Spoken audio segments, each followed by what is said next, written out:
Potency drug कौन सी, high concentration वाली drug कौन सी? 1052 क्लोरप्रोमाजिन ड्रग है और ये हाई पोटेंसी ड्रग है। इसके एग्जांपल फर्क है कि कंसंट्रेशन से आएगा, तो ड्रग का पावर उसकी कंसंट्रेशन से आता है, तो लो पोटेंसी का मतलब होता है लो कंसंट्रेशन ड्रग है और ये हाई पोटेंसी ड्रग है। इसके एग्जांपल फर्स्ट जनरेशन में आपको याद रखना है, ये पहली वाली एंटीसाइकोटिक याद है ना, क्लोरप्रोमाजिन 1952 क्लोरप्रोमाजिन फर्स्ट एंटीसाइकोटिक ड्रग है, फर्स्ट एंटीसाइकोटिक ड्रग है। इसके अलावा दूसरा क्या है, प्रोक्लोरापराजिन, इसके अलावा थायोरिडाजिन, ये लो पोटेंसी में आएगा। वही फर्स्ट जनरेशन की हाई पोटेंसी ड्रग कौन सी है, हाई कंसंट्रेशन वाली ड्रग कौन सी है, तो वो है प्लूफेंजिन, हेलोपिराजिडोल, टिमाजॉइड और थायोक्सेंटिन, ये चारों एग्जांपल है हाई पोटेंसी के। फिर सेकंड जनरेशन आ जाता है, आगे भी लिखाऊंगा एग्जांपल, घबराओ नहीं, ये सेकंड जनरेशन के एग्जांपल है, ओलिंजापाइन, जिस्प्रासिडोन, रेस्पेरिडोन, अरिप्राजोल, क्यूटीपाइन, ये सारे एग्जांपल किसके हैं, सेकंड जनरेशन के हैं। तो इसका सिर्फ फोटो ले लो, एग्जांपल आगे लिखाऊंगा। हो गया, फोटो हो गया, अरे ले लो तो, हाँ ले लिया तो ठीक है। अब फोटो लेने में इतनी देर लगती है यार, इतनी देर में रील बना देते हो तुम। हो गया। आगे मेटाबोलाइट की चर्चा थी, आगे देखो 5 हाइड्रोक्सी इंडोलो एसिटिक एसिड किसका मेटाबोलाइट है, तो याद रखना है 5HIAA लिखते हैं और ये सेरोटोनिन का मेटाबोलाइट है। और यहाँ सिंपल याद रखना है, मेटाबोलाइट का मतलब है एंड प्रोडक्ट, यानी कि न्यूरोट्रांसमीटर का मेटाबॉलिज्म होगा, ब्रेकडाउन होगा तो क्या प्रोडक्ट बनेगा, तो क्या बनेगा, सेरोटोनिन का ब्रेकडाउन हुआ तो 5 हाइड्रोक्सी इंडोलो एसिटिक एसिड बनेगा, जिसको शॉर्ट में हम बोलते हैं 5HIAA। वहीं सेरोटोनिन को हम क्या लिखते हैं, 5HT, और 5HT का फुल फॉर्म क्या है, 5 hydroxy tryptamine, 5 hydroxy tryptamine. Dopamine का पूछ लिया जाए तो होमोवेनिलिक एसिड। ऐसा एक बार क्वेश्चन आया हुआ है कि पेशेंट है, उसका यूरिन HbA टेस्ट किया और उसमें होमोवेनिलिक एसिड का लेवल बहुत ज्यादा बढ़ा हुआ आया, तो क्या डायग्नोसिस हो सकता है, इसका मतलब पेशेंट में डोपामिन का लेवल ज्यादा था। तो अगर साइकेट्रिक पॉइंट ऑफ व्यू से देखें तो पेशेंट में डोपामिन का लेवल बढ़ा है, तभी तो एंड प्रोडक्ट का लेवल बढ़ा मिलेगा, तो डोपामिन का लेवल बढ़ा था। तो इसको कभी कभी पूछा जा सकता है कि HbA टेस्ट क्या है या किसके लिए करते हैं, तो तुमको पता है डोपामिन मेन न्यूरोट्रांसमीटर बढ़ा है सिजोफ्रेनिया में, तो सिजोफ्रेनिया बढ़ा हुआ है, इसका मतलब सिजोफ्रेनिया हो सकता है। तो ऐसे भी याद रख सकते हो कि HbA लिख के और टेस्ट लिखा हो तो आंसर क्या कर दोगे रे, क्या कर दोगे, हाँ सिजोफ्रेनिया कर दोगे, HbA टेस्ट पूछ लिया हो तो। इसके अलावा 3 4 हाइड्रोक्सी फिनिल ग्लाइकोल MHPG किसका एंड प्रोडक्ट है, नॉरएपिनेफ्रिन का है। वही विनाइल मेंडेलिक एसिड जिसको हम VMA बोलते हैं, ये दोनों एपिनेफ्रिन और नॉरएपिनेफ्रिन का अगर कंबाइंड प्रोडक्ट है, एंड प्रोडक्ट पूछा जाए तो वो VMA है, क्या है, VMA विनाइल मेंडेलिक एसिड। तो ये चारों आपको याद रखने हैं, स्पेशली डोपामिन और सेरोटोनिन का साइकेट्रिक पॉइंट ऑफ व्यू से याद रखना ही रखना है। तो HbA रिलेटेड टू कोई साइकेट्रिक का क्वेश्चन पूछ ले, सीधा सीधा सिजोफ्रेनिया है, क्या है, सिजोफ्रेनिया। तो HbA टेस्ट ऐसा भी पूछे तो भी वो सिजोफ्रेनिया, लेवल अगर बढ़ा हुआ मिला है तो सिजोफ्रेनिया हो सकता है। तो चारों एंड प्रोडक्ट लिख लो, कैसे नाम कैसे है, अच्छे है क्या, हाँ? होमोवेनिलिक एसिड, 3 4 हाइड्रोक्सी फिनिल ग्लाइकोल।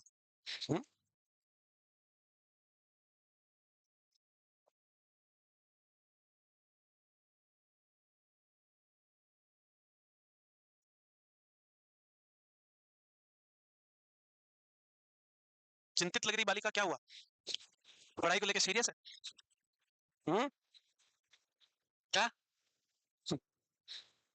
तुम्हारे पास हर बात का जवाब आ गया आजकल, मेरा असर लग रहा तुम्हारे पे, सही है सही है। अरे बस भाई, एक्टिव लड़के एक्टिव फुल। ये तुम सिर्फ मेरी क्लास में अलग करा करो बे, तुम्हारी आदत, जब दूसरे लोग आए तो मत बोला करो, मेरे को बोलते हैं लोग कि आपने लड़कों को बिगाड़ रखा है, ऐसा मत करा करो तुम, किसी और के सामने करना ही नहीं है।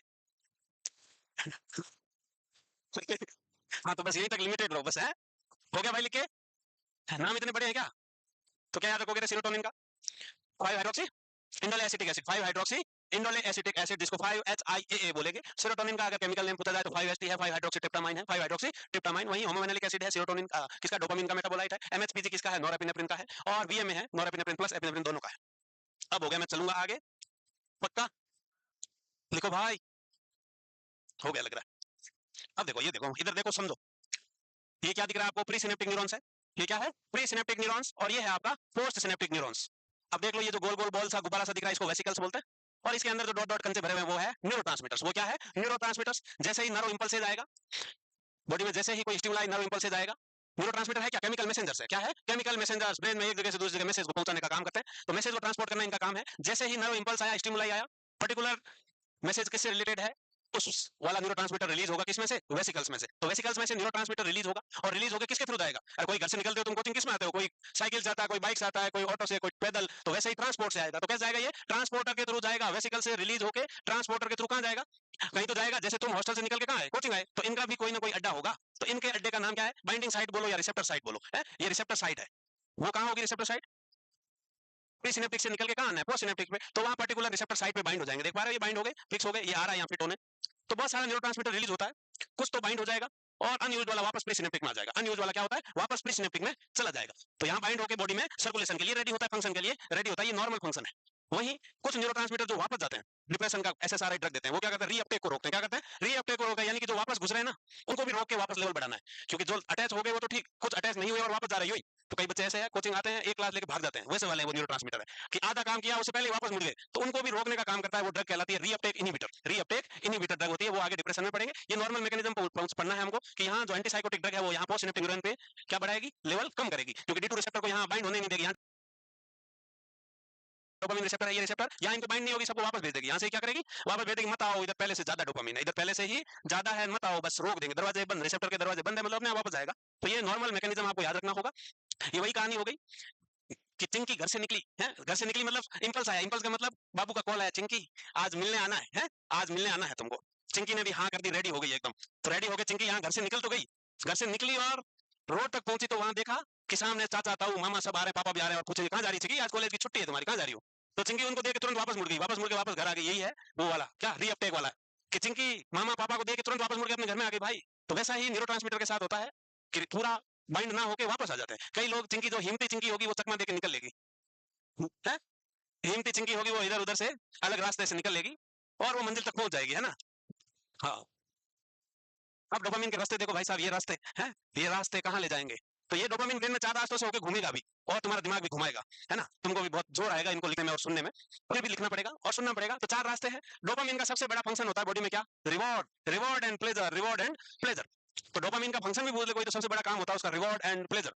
कोई भी चीज, एडिक्शन का सबसे बड़ा कारण ही डोपामिन होता है। किसी भी चीज के लिए कोई एडिक्ट हो रहा है, चाहे गांजा है, बीड़ी है, सिगरेट है, गुटखा है, भांग है, टोना बाबू है, जो भी चीज प्लेजर देती है उसमें रोल डोपामिन का है। और जो चीज हमको खुशी देगी वो खुशी हमें बार बार चाहिए, उस खुशी की इच्छा बार बार होती है। तो ये काम कौन कराता है, ये डोपामिन कराता है। अब तुम्हारी जिंदगी में खुशी आएगी रे, बाद में आएगी। वैसे तुम खुश हो, ऐसे किसी खुशी की मोहताज नहीं है तुम्हारी खुशी है। चलो इसके अलावा यहाँ क्या होगा, अब भाई साहब इसके अलग अलग काम होंगे, अलग अलग काम है। देखो कि dopamine pathway are neural connection with dopamine travel to the area of the brain and body convey important information such as executive thinking, cognition, feeling of reward and pleasure and voluntary motor movement. इतना सारा काम करेगा dopamine. क्या क्या करेगा, एक तो thought में करेगा, कॉग्निशन में करेगा, फीलिंग ऑफ, कैसी है फीलिंग, रिवॉर्ड एंड प्लेजर वाली फीलिंग में करेगा, और मोटर मूवमेंट्स में, मोटर मूवमेंट्स को भी कंट्रोल करता है। तो ये डोपामिन के फंक्शन है। अब टीप लो तुम, तो सिंपली इतना याद रखना है कि डोपामिन का ब्रेन में जो मेन फंक्शन है वो रिवॉर्ड एंड प्लेजर है। इसके अलावा वो थॉट कॉग्निशन वॉलंटरी मूवमेंट्स, इनमें भी रोल अदा करता है, इनमें भी इसका रोल है। तो वो सारी चीजें जो एडिक्शन हो गया, और जिस भी चीज में हमको अच्छा लगता है और हमारा वापस बार बार बिहेवियर रीइंफोर्स करने की इच्छा होती है, वो डोपामिन के कारण ही होता है, डोपामिन के कारण ही होता है। क्योंकि जो चीज दिमाग को अच्छी लगी, तो अच्छी लगी इसका मतलब दोबारा भी तो इच्छा होगी। जैसे तुम्हारा रोज समोसा समोसा, हाँ, ये मालिक वाला भी वही है, मालिक भी डोपामिन ही करवाता है, और ये समोसे की इच्छा भी डोपामिन ही करवाता है। तो डोपामिन बहुत खतरनाक चीज है भैया। तो डोपामिन को कंट्रोल में रखना जरूरी है। ज्यादा हो गया तो वो मालिक मालिक आवाजें दिलवाएगा, ज्यादा हो गया तो सिजोफ्रेनिया करवा देगा। इसलिए बैलेंस रखना जरूरी है। क्या रखना है, बैलेंस।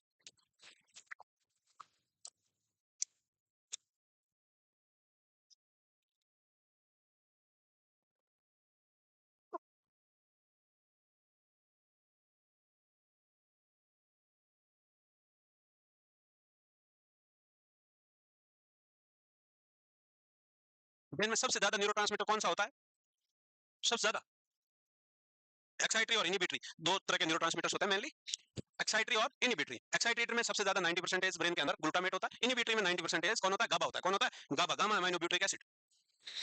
ये रमेश नर्वस में पढ़ाते होंगे तुमको, या अभी बाकी है, नर्वस हुआ थोड़ी, पहले हो गया था, नए वालों का तो बाकी है। हो जाएगा हो जाएगा, लिख ले बच्चे, लिख ले, हो गया। क्या हुआ, थैंक यू बेटा। लॉलीपॉप नहीं, एल्पेनलिबे, एल्पेनलिबे जी ललचाए रहा ना जाए।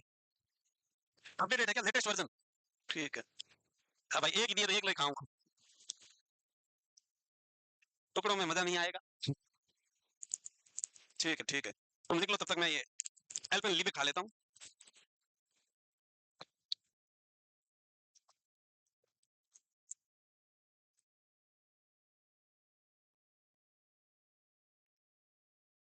वो पता था कुछ ना कुछ दोगे, इसलिए तो उधर आया मैं, वरना मैं उधर तो नहीं गया, उधर तो नहीं गया। ठीक है, हो गया लिख के, अरे हो गया। तो डोपामिन का मेन काम रिवॉर्ड एंड प्लेजर है। इसके अलावा डोपामिन कॉग्निशन में हेल्प करता है, कॉग्निशन के अलावा थॉट में, इसके अलावा वोलेंटरी मोटर एक्शन में, वोलेंटरी मोटर मूवमेंट्स में भी हेल्प करता है। इसीलिए डोपामिन का लेवल कम होने के कारण ईपीएस होते हैं, क्या होते हैं, मोटर डिसऑर्डर्स होते हैं, मोटर मूवमेंट्स के डिसऑर्डर्स देखने को मिलते हैं जब डोपामिन का लेवल कम हो जाता है, क्योंकि डोपामिन का रोल है ना वोलेंटरी मोटर एक्शंस को, मूवमेंट्स को कंट्रोल करता है। इसका लेवल जब कम हो जाएगा तो एबनॉर्मल मूवमेंट्स होंगे, कैसे होंगे, एबनॉर्मल मूवमेंट्स। अब हो गया। अब देखो पहला पाथवे जिसको हम मीजो लिम्बिक डोपामिन पाथवे कहेंगे।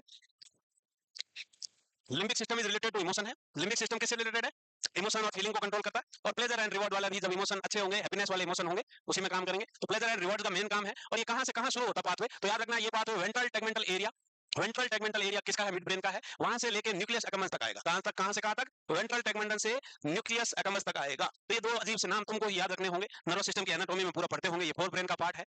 यहाँ न्यूक्लियस एकम्बस में क्या होगा कि where the dopamine primary immediate feeling of pleasure and reward, nucleus accumbens में ही डोपामिन का मेन रोल आता है, रिवॉर्ड एंड प्लेजर वाला, रिवॉर्ड एंड प्लेजर वाला। अब यहाँ कुछ भी गड़बड़ हुई तो क्या होगा कि whenever a person encounter rewarding और प्लेजरेबल स्टिमुलाई, अब रिवॉर्ड और प्लेजरेबल स्टिमुलाई है क्या, फूड है, सेक्स है, ड्रग है, इसमें डोपामिन रिलीज होता है और ये सिग्नल सेंड होता है ventral tegmental to nucleus accumbens which create positive feeling and reinforce the behaviour. एक पॉजिटिव फीलिंग क्रिएट होती है और फिर वो मैसेज आता है अंदर से, आवाज आती है, मालिक और चाहिए, है वो वाली आवाज यही दिलवाते हैं। और over stimulation can cause positive symptoms. तो ये सारी ज्ञान की बात आपको याद रखनी है कि mesolimbic pathway, mesolimbic pathway ventral tegmental area से होता हुआ न्यूक्लियस एकम्बस तक जाता है। न्यूक्लियस एकम्बस में डोपामिन का मेन रोल है, रिवॉर्ड एंड प्लेजर। जैसे ही सारी चीज रिवॉर्डिंग और प्लेजरेबल स्टिमुलाई आते हैं लाइक फूड, सेक्स, ड्रग, तो डोपामिन बहुत ज्यादा रिलीज होता है और प्लेजर का एहसास करवाता है। और जो चीज प्लेजरेबल है उस बिहेवियर को वापस रीइंफोर्स करने की डिमांड होती है। और यहाँ अगर डोपामिन का एक्सेस सिक्रेशन और ओवर स्टिमुलेशन होगा इस पाथवेज का, तो पॉजिटिव सिम्टम ऑफ सिजोफ्रेनिया देखने को मिलेगा। पॉजिटिव सिम्टम्स में डिल्यूजन, हेलुसिनेशन, स्पेशली रामलाल को कानों में आवाज सुनाई देगी कि रामलाल जी तुम इस धरती के सबसे सुंदर इंसान हो, जाओ रानियां तुम्हारी इंतजार कर रही है, पूरा गांव। अभी रामलाल जी को आवाज भी वैसी ही सुनाई दी, अब रामलाल जी को डिल्यूजन ऑफ ग्रैंडियोसिटी हुआ, साथ में ऑडिटरी हेलुसिनेशन भी हुआ। तो ये पॉजिटिव सिम्टम्स कहलाएंगे, ये क्या कहलाएंगे, पॉजिटिव सिम्टम्स। अब बेटा ये बहुत है, ज्यादा चॉकलेट खाने से दांत में कैविटीज होती है।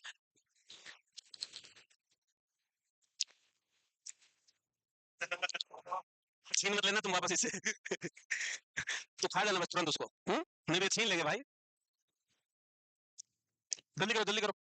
तो mesolimbic pathway ventral tegmental area से होते हुए न्यूक्लियस एकम्बस तक जाएगा, जहां न्यूक्लियस एकम्बस में डोपामिन का मेन रोल है, reward and pleasure, reward and pleasure. वो सारी चीजें जो रिवॉर्ड एंड प्लेजर का काम करती है वो है फूड, ड्रग, सेक्स एक्सेट्रा। इन चीजों के आने के कारण बार बार इस बिहेवियर को रीइंफोर्स करने के सिग्नल आते हैं। और वो जो रिपीट बिहेवियर करने वाला है वो यही है कि पी के अच्छा लगा तो फिर से आवाज आएगी अगले दिन, मालिक क्या हुआ आज नहीं लाए, हैं? जो गांजा फूंकता है, गांजा फूंक के एकदम आके लाल करके हवा उड़ रहा है, उसके बाद उसी टाइम कल फिर आवाज आएगी, मालिक कहाँ हो, क्या हुआ, कुछ चीज आ नहीं रही अच्छी वाली वाली है, हाँ वंस मोर वाली आवाज है वो। तो वो ये डोपामिन ही करवाएगा। और इसका over stimulation can cause positive symptom of schizophrenia. तो यहाँ इस स्लाइड से क्वेश्चन आपके कितने भी बन सकते हैं कि पॉजिटिव सिम्टम में कौन सा डोपामिन का पाथवे इन्वॉल्व है, तो आपको तुरंत क्या जवाब दोगे बेटा, कौन सा पाथवे इन्वॉल्व है, मीजो लिम्बिक पाथवे इन्वॉल्व है। इसके अलावा ये पाथवे कहां से कहां तक है, तो आपको बताना है कि वेंट्रल टैगमेंटल से न्यूक्लियस एकम्बस तक है, वेंट्रल टैगमेंटल एरिया से न्यूक्लियस एकम्बस तक है। और इस पाथवे में डोपामिन का मेन रोल क्या है, तो रिवॉर्ड एंड प्लेजर फीलिंग है, रिवॉर्ड एंड प्लेजर फीलिंग वाला मेन रोल है। Over stimulation can cause positive symptom, बस इतना याद रख लोगे, हो गया होगा। ये तो पहला रास्ता था। दूसरा म्यूजोकॉर्टिकल, बढ़ाओ स्पीड बढ़ाओ बालकों, तुम प्रो हो भाई। लड़कियों गुस्सा हो रही है, मैं लड़कों की तारीफ में कर रहा हूं जब से।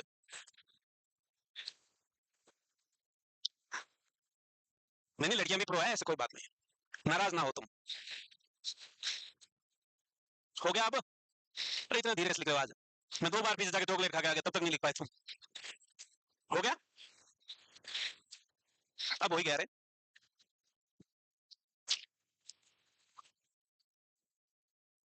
बाद में आऊंगा उधर तब तक। लिखो लिखो भाई, हाँ लास्ट लाइन रह गई क्या, लो इसको भी देख के लिखोगे, क्यों यही तो मेन सी लाइन है, पॉजिटिव सिम्टम्स और stimulation can cause positive symptom. तो ये बात याद रहेगा कि यूं पढ़ना पड़ा तुमने।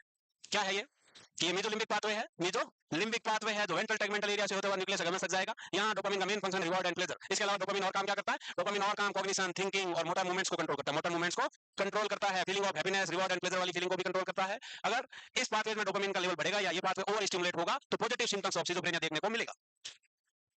अब दूसरा पाथवे जिसको हम मेसोकॉर्टिकल पाथवेज कहेंगे, ये पाथवे वेंट्रल टैगमेंटल एरिया से होता हुआ कहां तक जाएगा, प्री फ्रंटल कॉर्टेक्स तक जाएगा। कहां जाएगा, pre frontal cortex. Prefrontal cortex highly involved in, prefrontal cortex का क्या काम है भैया? कॉग्निशन, वर्किंग मेमोरी और डिसीजन मेकिंग में काम करता है। तो prefrontal cortex cognition, working memory और डिसीजन मेकिंग के काम में यूज होता है। इसके अलावा अगर यहाँ डिसफंक्शन हुआ तो इंडिविजुअल में experience poor concentration, inability to make decisions और सारे नेगेटिव सिम्टम्स आएंगे, सारे नेगेटिव सिम्टम ऑफ सिजोफ्रेनिया देखने को मिल सकता है। तो दूसरा पाथवे आपका जिसका नाम मेसोकॉर्टिकल पाथवे है, ये वेंट्रल टैगमेंटल एरिया से होता हुआ प्रीफ्रंटल कॉर्टेक्स तक लेके जाएगा, सर्कुलेट होगा dopamine. Prefrontal cortex highly involved in cognition है, वर्किंग मेमोरी में है और डिसीजन मेकिंग में है। वहीं अगर यहाँ इस पाथवे का डिसफंक्शन हुआ तो पुअर अटेंशन एंड कंसंट्रेशन और इंसान डिसीजन मेकिंग एबिलिटी भी डिस्टर्ब होगी और साथ में नेगेटिव सिम्टम ऑफ सिजोफ्रेनिया देखने को मिलेगा।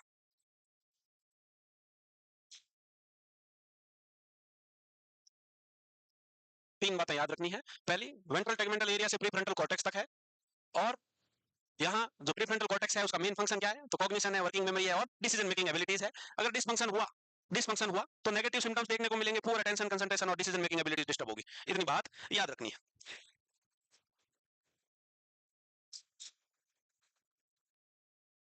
वर्किंग मेमोरी क्या बताया था, क्या लिखा हुआ है? बालिका चोंच उतनी दूर तक कहां फेंक रही हो बेटा? अरे पाउच लिया। क्या हुआ? समझा रही होगी।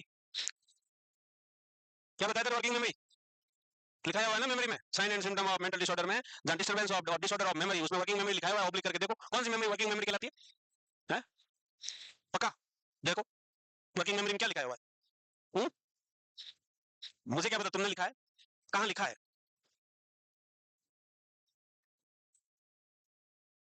इमीडिएट में ही लिखा है, immediate oblique working memory.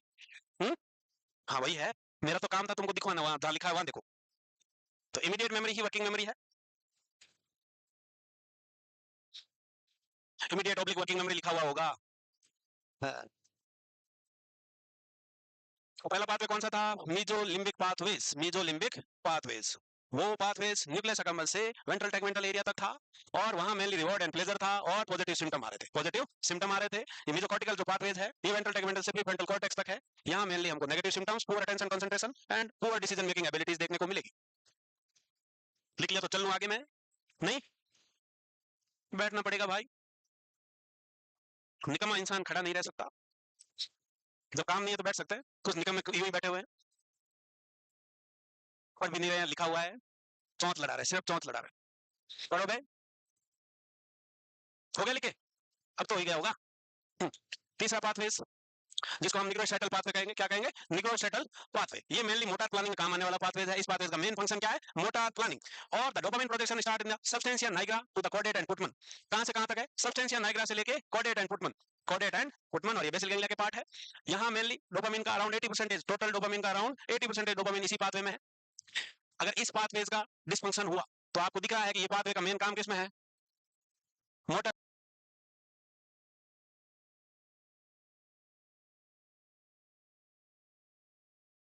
Motor planning में है। तो डिसऑर्डर भी सारे वही देखने को मिलेंगे, motor movement related disorder. Disorder सारे क्या है? मोटर मूवमेंट रिलेटेड डिसऑर्डर, जिसको बोलते हैं हम क्या क्या? देखो, एक्स्ट्रा पिरामिडल सिम्टम जिसमें मूवमेंट डिसऑर्डर है क्या क्या? या तो स्पाज्म होंगे, कॉन्ट्रैक्शंस होंगे, ट्रेमर होंगे, मोटर रेस्टलेसनेस हो सकता है, पार्किंसंस हो सकता है या टार्डिव डिस्काइनेसिया हो सकता है। ये सब ईपीएस में अपन आगे पढ़ेंगे।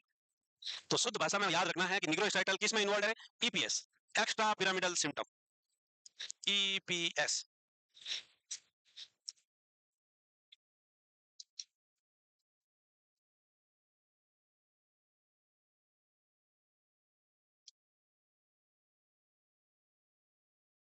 तो क्वेश्चन पूछ ले, कौन से पाथवेज के डिस्टरबेंस के कारण ईपीएस देखने को मिलेगा? और ईपीएस है क्या? तो बच्चों ईपीएस एक्स्ट्रा पिरामिडल सिम्टम है, यानी कि side effect of antipsychotic drug है। स्पेशली मोटर मूवमेंट बोलते हैं उनको, क्या बोलते हैं? मूवमेंट डिसऑर्डर और motor movement disorder due to antipsychotic drug, उनको एक्स्ट्रा पिरामिडल सिम्टम्स कहते हैं। और जिसमें ये सब देखने को मिलेगा हमको, akathisia, pseudo parkinsonism, tardive dyskinesia, acute dystonia, ये सब सारे देखने को मिलेंगे हमको ईपीएस में। आगे पढ़ेंगे अपन ईपीएस वन बाय वन सारे सिम्टम्स को भी। पहला पाथवे मीजोलिम्बिक पॉजिटिव सिम्टम में था, मीजोकॉर्टिकल की वजह से नेगेटिव सिम्टम्स थे। और जो तीसरा पाथवे निग्रोस्टाइटल पाथवे है, इसके कारण क्या हो रहा है? ईपीएस हो रहा है। क्या हो रहा है? ईपीएस। पार्किंसोनिज्म में क्या होगा? पार्किंसंस लाइक सिम्टम्स देखने को मिलेंगे। और पार्किंसंस लाइक सिम्टम होते क्या है? Rigidity, tremor, bradykinesia, mask like facial expression, ये सब सिम्टम्स देखने को मिलते हैं। फिर टार्डिव डिस्काइनेसिया, ये भी इनवॉलेंटरी मस्कुलर मूवमेंट्स है। कहां कहां का? Face, trunk and extremities, face, trunk and extremities में एब्नॉर्मल मस्कुलर मूवमेंट्स और कॉन्ट्रैक्शंस देखने को मिलते हैं। वो टार्डिव डिस्काइनेसिया है। ये इरिवर्सिबल ईपीएस कहलाता है। टार्डिव डिस्काइनेसिया क्या है? क्रॉनिक इरिवर्सिबल ईपीएस, मतलब एक बार ये मूवमेंट डिसऑर्डर्स डेवलप हो गए तो वो ठीक नहीं होते हैं। और ये हमेशा एंटीसाइकोटिक के लॉन्ग टर्म यूज के बाद होता है डेवलप। लॉन्ग टर्म एंटीसाइकोटिक ले रहा हो कोई, तब ये डेवलप होता है टार्डिव डिस्काइनेसिया।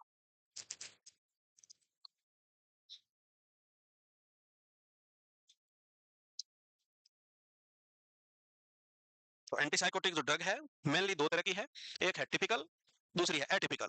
एटिपिकल के एग्जांपल और टिपिकल के एग्जांपल याद रखने हैं। टिपिकल को हम फर्स्ट जनरेशन एंटीसाइकोटिक बोलते हैं। उसके एग्जांपल में आपको याद रखना है क्लोरप्रोमाजिन, हेलोपेरिडोल, रूफेनजिन, थायोरिडाजिन। वहीं सेकंड जनरेशन जिसको हम एटिपिकल बोलेंगे, जिसमें ओलेंजापाइन, क्लोजापाइन, रेस्पेरिडोन, जिस्प्लाजिडोन, अरिप्राजोल, मलिनिडोन, इतने सारे बहुत सारे क्यूटिपाइन, बहुत सारे नाम है। हो गया अब ये? अरे हुआ क्या? नहीं हो रहा है, हो रहा है, अब हो गया है ना? नहीं, इतना क्या लिख रहे हो बे? मरोड़ दी जाएगी। सा पाथवे है tuberoinfundibular pathways. The dopamine neuron in that pathway begins in the arcuate periventricular nuclei. ये हाइपोथैलेमस से शुरू होकर कहां जाएगा? हाइपोथैलेमस के अंदर ही चलेगा। तो आर्कुएट, ओए क्या हुआ है? क्या टीवी बंद हो गई है? क्या हो रहा? क्या हो गया?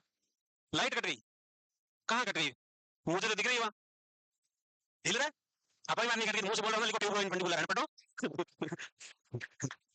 तो ये हाइपोथैलेमस के अंदर अंदर ही चलने वाला है, आर्कुएट और पेरिवेंट्रिकुलर न्यूक्लियाई के अंदर चलेगा, वहां से होता हुआ कहां तक? Infundibular region of hypothalamus. Infundibular region of hypothalamus यहीं सर्कुलेट होगा। यहाँ डोपामिन जो है पोर्टल सर्कुलेशन में रिलीज होता है। कहां होता है? पोर्टल सर्कुलेशन में रिलीज होता है। और यहाँ मेनली डोपामिन का फंक्शन है प्रोलैक्टिन के लेवल को इनहिबिट करना। क्या काम है? प्रोलैक्टिन के लेवल को। कुछ राम कहानी याद रहे ना रहे, सिंपल सा याद रखना है कि ट्यूबरो इनफंडिबुलर पाथवेज में डोपामिन का काम क्या है? कि inhibition of prolactin level. Dopamine prolactin के लेवल को कंट्रोल करता है। अगर डोपामिन का लेवल कम हो जाएगा तो प्रोलैक्टिन का लेवल बढ़ जाएगा। तो यहाँ ड्रग की वजह से डोपामिन का लेवल कम करना है, क्योंकि हम सिजोफ्रेनिया में ड्रग्स दे रहे हैं। किस लिए दे रहे हैं? डोपामिन का लेवल कम करना है। जब लेवल कम होगा तो पेशेंट में प्रोलैक्टिन का लेवल बढ़ जाएगा। और हाइपरप्रोलैक्टिनीमिया के सिम्टम आपको पता ही है सब, क्या क्या है? क्या क्या सिम्टम है? मेंस्ट्रुएशन साइकिल इरेगुलर हो जाएंगे, लिबिडो डिक्रीज हो जाएगा, इनफर्टिलिटी हो जाएगी, बोन ऑस्टियोपेरेटिक हो सकती है, और गैलेक्टोरिया हो सकता है, गायनेकोमेस्टिया इन मेल हो सकता है। इतने सारे हो सकता है भाई साहब, गायनेकोमेस्टिया इन मेल। और जिनको ये आराम नहीं पड़ा लिख के, अभी भी वो कहां झांकी में ही लगे पड़े हैं, तो लिख लो ट्यूबरो इनफंडिबुलर। ठीक है? आराम पड़ गया कुछ? मतलब एक ट्यूबरो इनफंडिबुलर भी मन से नहीं लिख सकते, टीपना है उसको भी देख के।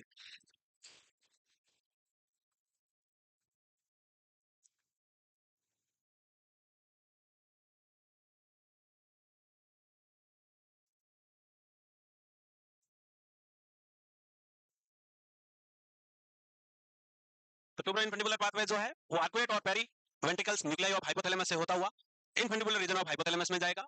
और यहाँ मेनली डोपामिन का काम है, सॉरी मेनली यहाँ डोपामिन का काम है प्रोलैक्टिन के लेवल को कंट्रोल करना, इनहिबिट करना। अगर डोपामिन का लेवल कम होगा तो हाइपर प्रोलैक्टिनीमिया होगा, हाइपर प्रोलैक्टिनीमिया। और हाइपर प्रोलैक्टिनीमिया अगर हो गया तो फीमेल में इरेगुलर मेंस्ट्रुएशन साइकिल्स होंगे, लिबिडो डिक्रीज होगा, इनफर्टिलिटी के चांसेस होंगे, बोन हेल्थ पे इफेक्ट आएगा, यानी ऑस्टियोपोरोसिस की रिस्क बढ़ जाएगी, गैलेक्टोरिया हो सकता है, और मेल में गायनेकोमेस्टिया हो सकता है।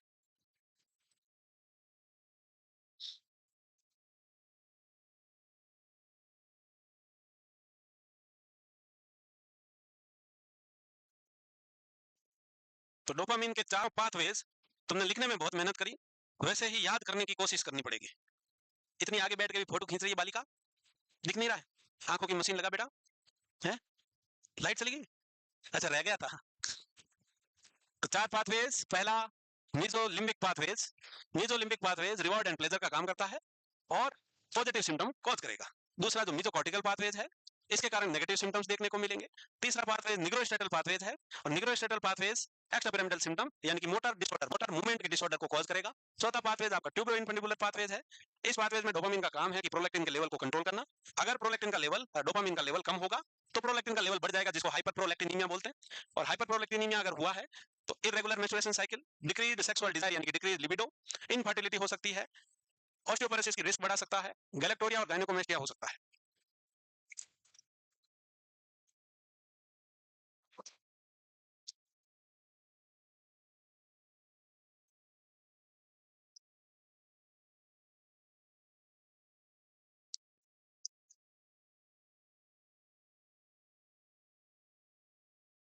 कौन सा वो पाथवे है बेटा?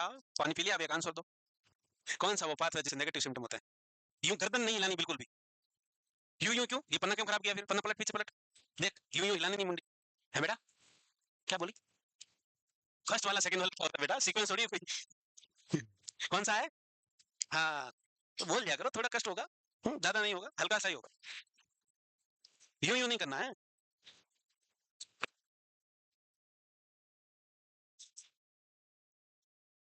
मेंटली रिटार्डेड चाइल्ड में सिजोफ्रेनिया हो जाता है, उसको क्या कहते हैं रे बेटा? क्या कहते हैं बेटा? जुवेनाइल क्यों कह देंगे? नहीं कहेंगे। अगर मेंटल रिटार्डेशन के साथ सिजोफ्रेनिया एसोसिएटेड है, उसका नाम क्या है? हाँ, कॉकरोच। तो याद काहे नहीं होते? तुम्हारी बुद्धि में क्या है? समस्या है कुछ? हुँ? जिसने कान काट लिए थे उसका क्या नाम है सिंड्रोम का बेटा? Van Gogh syndrome. क्या नाम है? Van Gogh syndrome. बैंकॉक नहीं पे, वैन गॉग। हो गया? हमारे कोयल जैसी आवाज तेरी। हाँ? राहुल नहीं है, राहुल आगे बैठा हुआ है। हाँ, कोई कौवा ही होगा। अब देखो भाई साहब, आप सुनो, ध्यान से सुनो, इधर देखो, इधर देखो। तो एंटीसाइकोटिक को मेनली दो पार्ट में डिवाइड किया, एक है टिपिकल, दूसरा है एटिपिकल। किताब के अंदर मोबाइल, वो अभी तो गोदी में गिर गया उधर, और मैंने तुमको पूछा ही नहीं। मैं तो पीछे लड़के को पूछा, चोर की दाढ़ी में चिंका, दाढ़ी ना होते हुए भी। एंटीसाइकोटिक को मेनली, अरे बेटा कंट्रोल यार, है रहा नहीं जा रहा। हाँ, चीज ही ऐसी है। चलो कोई बात नहीं। तो टिपिकल और एटिपिकल में डिवाइड किया है, दो लाइनें लिखो फिर आगे चले। हो गया दो लाइन? इतना कैसे हो सकता है? इतना जल्दी हो ही नहीं सकता। हो गया? यस सर, यूं बोल रहे थे क्या? हुआ नहीं अभी भी है, लिख लो भाई, हो गया। आप देखें टिपिकल। प्रभु कहाँ हो, प्रकट हो।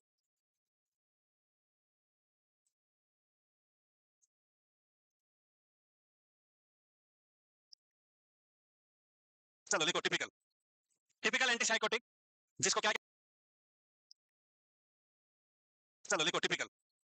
टिपिकल एंटीसाइकोटिक, जिसको क्या क्या नाम से जानते हैं, सुनो भाई, ये नाम में क्वेश्चन है, एग्जाम में आता है, तो याद रखना है। इसको हम क्लासिकल एंटीसाइकोटिक बोलते हैं। क्या बोलेंगे? क्लासिकल, फर्स्ट जनरेशन, इसके अलावा कन्वेंशनल, ओल्डर, है, यानी कि ये पुराने वाली ड्रग है। कौन सी वाली? पुराने वाली ड्रग है, और ये मेनली ओनली और ओनली D2 रिसेप्टर को ब्लॉक करेंगे, यानी कि सिर्फ और सिर्फ डोपामिन का लेवल ही कम करेगी। किसका करेगी? ओनली डोपामिन का लेवल कम करेगी। वहीं जो एटिपिकल है, न्यू जनरेशन वाली, वो डोपामिन प्लस सीरोटोनिन दोनों पे काम करती है। तो ये ओनली D2 रिसेप्टर को ब्लॉक करती है। ये बात भी याद रखनी है, जे अलग अलग नाम भी याद रखने हैं।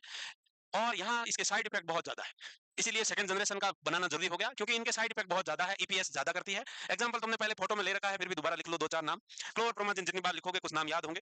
क्लोरप्रोमाजिन, थायोरिडाजिन, फ्लूफेंजिन, और हेलोपियरिडोल्स एंड डोलाज। क्या तुमको भी डॉल्स बोल सकते हैं? हाँ, डोला ही बोला मैंने।